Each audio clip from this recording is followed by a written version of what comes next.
brother sun and sister moon. I seldom see you, seldom hear your tune. Preoccupied with selfish miseries. Ay, ang ingay. Ganyan mo talaga sa city, maingay po talaga.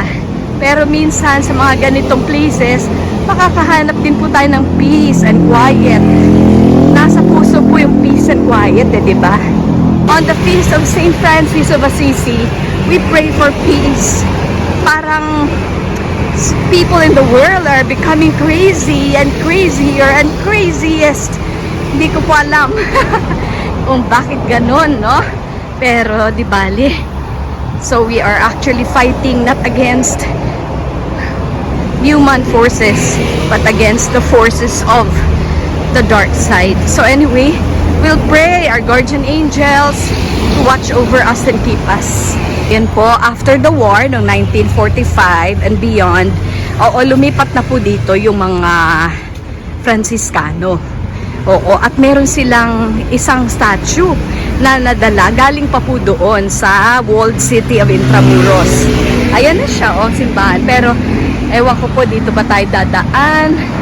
Okay, may entrance naman sabi, It's an entrance, so pwedeng dito na, or doon sa kabila. Doon na lang sa kabila.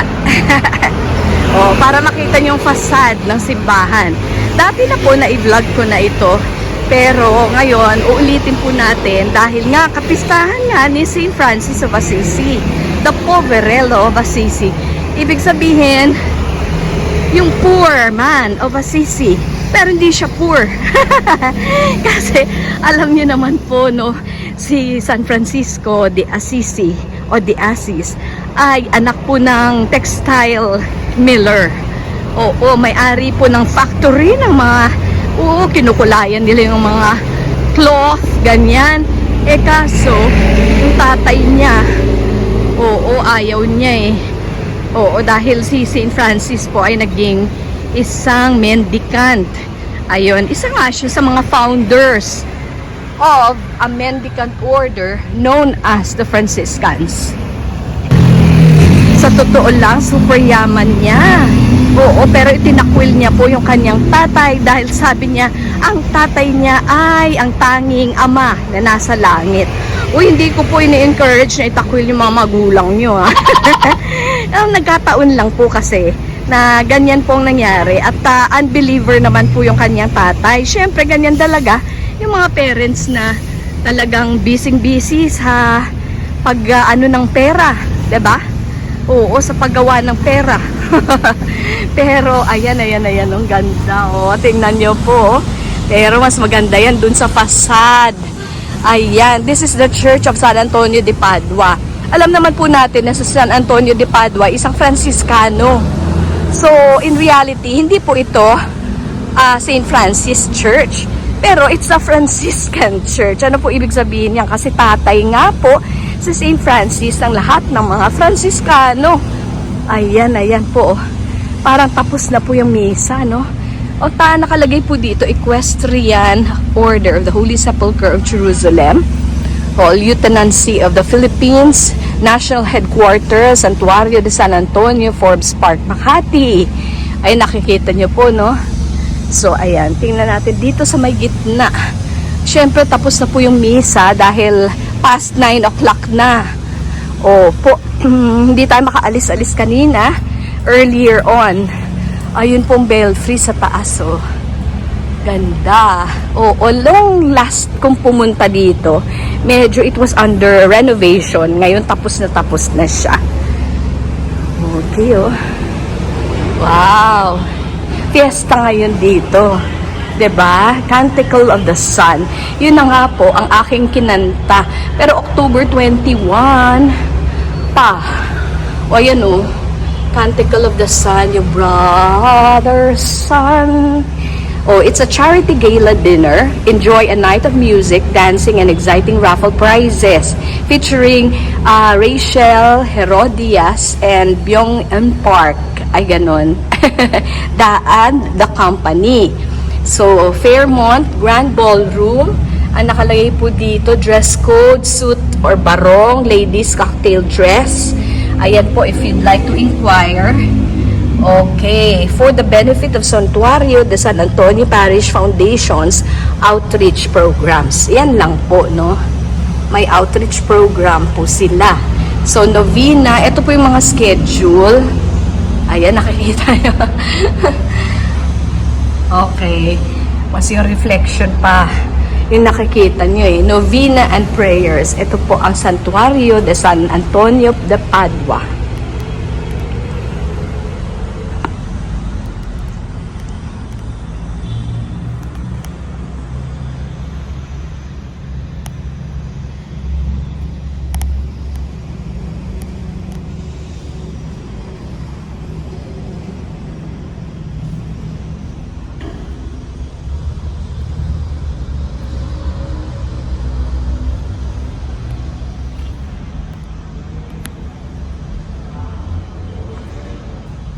Genuflect tayo, guys, in honor of the Blessed Sacrament, of course.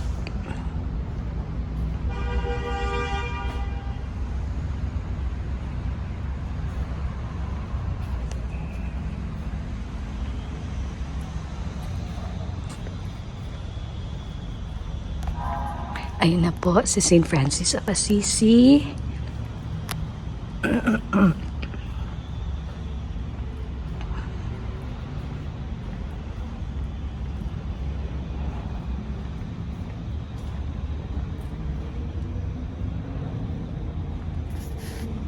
Sacred Heart of Jesus, si Saint Joseph, Our Lady of Guadalupe here.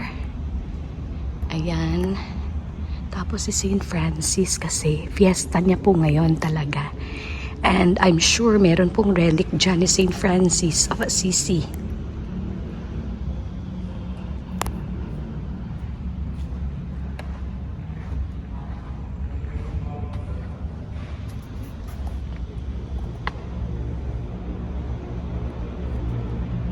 Saint Francis of Assisi, pray for us.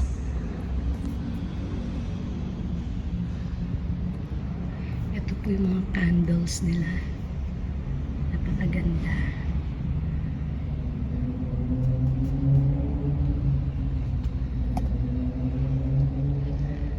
Yun naman po si San Antonio de Padua. Meron siyang baby Jesus in his arms. Ay, Saint Clare of Assisi.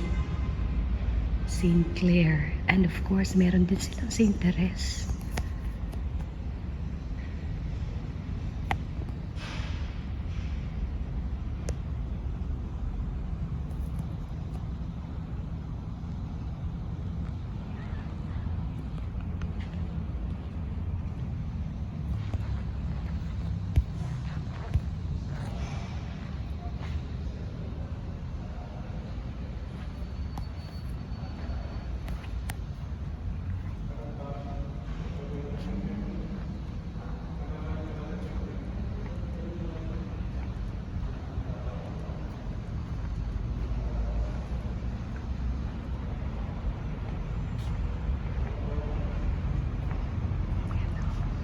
Ay, sleeping Saint Joseph. Ayun o. Sleeping Papa Joseph.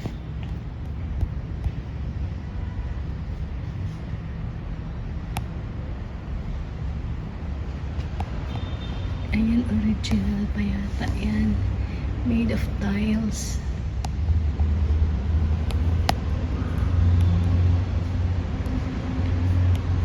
Ito po ba ay si Saint, parang si Padre Pio. O Franciscan din kasi si Padre Pio. Yun po. Buti na lang naabutan pa nating bukas ang simbahan. O malapit na nilang isara. O Papa Joseph, o Saint Joseph, husband of Mary. Yung isa doon, sleeping Joseph. Ito naman si Saint Joseph na father of Jesus. Foster father of Jesus. Ayan po. Okay, meron din mga pilgrims na dumarating. Ayan po. So, iba't ibang Papa Joseph. Okay, let's pray.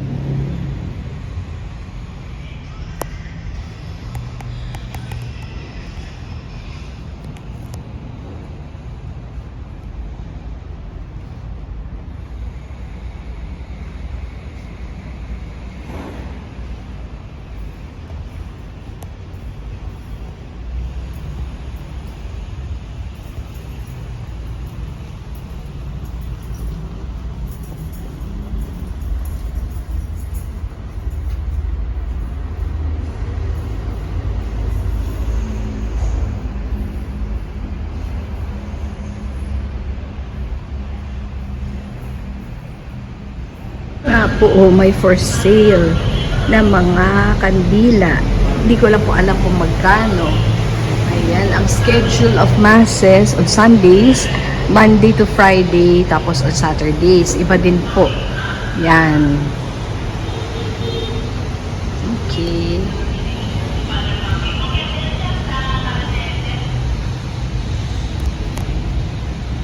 Fiesta nga po no? Dapat merong something. Talagang simple lang. Si St. Francis of Assisi. Simple lang talaga si St. Francis of Assisi. Oo po. So, eto po yung sinasabi ko sa inyo na statue na galing pa po doon. Galing pa po doon sa Intramuros. So, babasahin po natin ha. O baka hindi nyo po kasi napanood yung aking vlog nung nakaraan. So, eto po, makikita po natin siya. Kasi, doon pa po iyan galing sa Intramuros. Galing po doon sa simbahan kung saan yung mga Franciscanos ay in charge. Yun, ng mga panahong iyon. Ayan po, Filipinas, San Antonio de Padua in el Septimo Centenario de Solemne Kanonisasyon. Uy, may B. Talagang basta si St. Francis may mga ano talaga, no? There's a B going around. Ito talaga si St. Francis. Yan, St. Francis of Assisi, pray for us. Pray, sana po, ayan, lahat ng aming mga hinaing ay masagot na po ng langit, katulad ng mga prayers mo that were answered and heard. So you are a friend of God, we pray. Yes, tulungan niyo po kami sa aming mga pang-araw-araw na mga suliranin. Ayan. At ito naman po si San Antonio de Padua. Basta pag nakikita niyo po may Jesus siya, he is carrying Jesus. Hindi naman po siya si San Christopher. Opo, kasi sa San Christopher po, that means also carrying Christ. Yan. Or bearing Jesus Christ. Lahat naman po tayo, we are all invited to carry Christ, di po ba? So, ayan po. I think si San Christopher ay nanggal na po sa kalendaryo ng ating mga saints. Okay, but anyway, ito po si Saint Francis ay talagang napakaganda po ng kanyang influence sa buong simbahan. Kahit na matagal na siya. Actually, alam niyo po kung ano nangyari kay San Francisco. Siya po ay pumunta sa gera. Siyempre, lahat naman po sila, no? They were sent to war. Young men as they are. They were sent to war. At ang nangyari po, parang hindi niya maatim, hindi niya carry talaga. At nagkasakit po siya. Parang mental illness, kung baga. Kasi na-war shock siya. Iyon. At habang nagpapagaling siya doon, yung kanyang conversion. Yes. Parang si Saint Ignatius of Loyola din po. So, ayan, hindi niya pala gusto yung mga nangyayaring ganyan. Because he is a man of peace. Pati tayo po, gusto natin peace lang. Kaya ako po pumunta dito dahil sa mga kaguluhan dun sa Middle East. Yan po, yung pag-ano ng Iran sa Israel. Ayun po, syempre. Oo, dinadalangin natin. Talagang we pray for peace. So here is a man of peace. Okay. Eto, sandali lang po. At hinahanap ko yung ano eh. Oo, yung nakalagay po dito na Hunyo 1955. Monumento, Restauración de este monumento en honor a San Antonio en el atrio de esta iglesia en donde se la venera. Junio de 1955. Diba ganyan? Ganyan po, no? Esta imagen fue salvada de la iglesia de San Francisco Intramuros. It was saved, no? This image was saved from the Church of San Francisco in Intramuros, Manila, en donde la guerra after the war. Okay, la liberación de Manila en el año 1945, la causa ron grandes destrozos. Talagang ganyan po. So, doon talaga yung galing, sabi ko sa inyo no? So, parang tinaasan na. Last time, parang hindi pa ganyang kataas. Ewan ko lang. Baka hindi ko lang talaga maalala ng gusto. Pero nilakihan na yan, Nilakihan na. So, dito po ako kay St. Francis of Assisi. Dahil siya po ang may kapistahan sa araw na ito. Ang kanyang kanta po is, Brother Sun and Sister Moon, I seldom see you, seldom hear your tune, preoccupied with selfish misery. Ayan, napakanta. Okay, St. Francis of Assisi, pray for us. Ayan po. Ang prayer po natin is peace. World peace po. Amen. Amen. Ibig sabihin, siya nawa. Ayan, the pets are so nice and cute. There's a blessing of pets today here at San Antonio de Padua Church at Forbes Park. Yes, at Forbes Park. So, but others are living actually in Dasmariñas Village because it's just close by. So, ayan. Okay, maraming pets pala Sayang, I was not able to come earlier. Sana naabutan ko po yung whole event. Ayan. Ayan. So, happy Pet Day!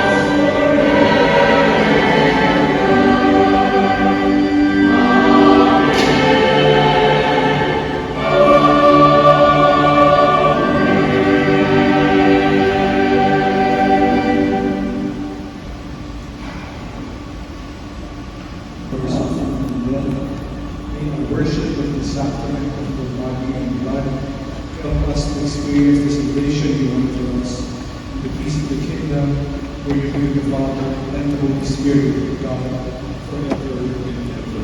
Amen. Amen.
Divine graces, blessed be God, Blessed be his holy name. Blessed be Jesus Christ, true God and true man. Blessed be Blessed be the name of Jesus. Blessed be his most sacred heart.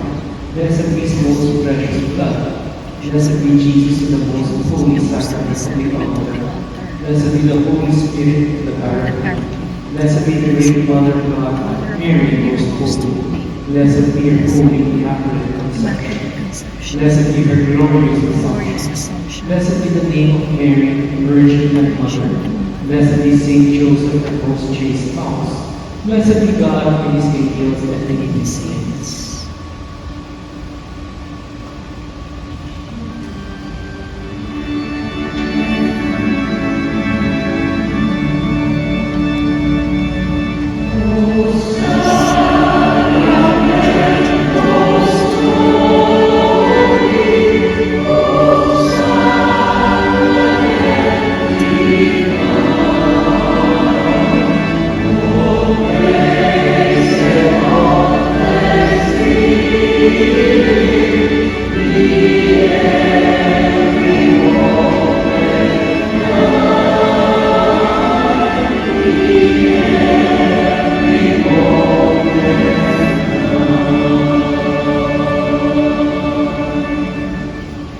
In the name of the Father, and of the Son, and of the Holy Spirit. Amen. Who alone gives life to our days.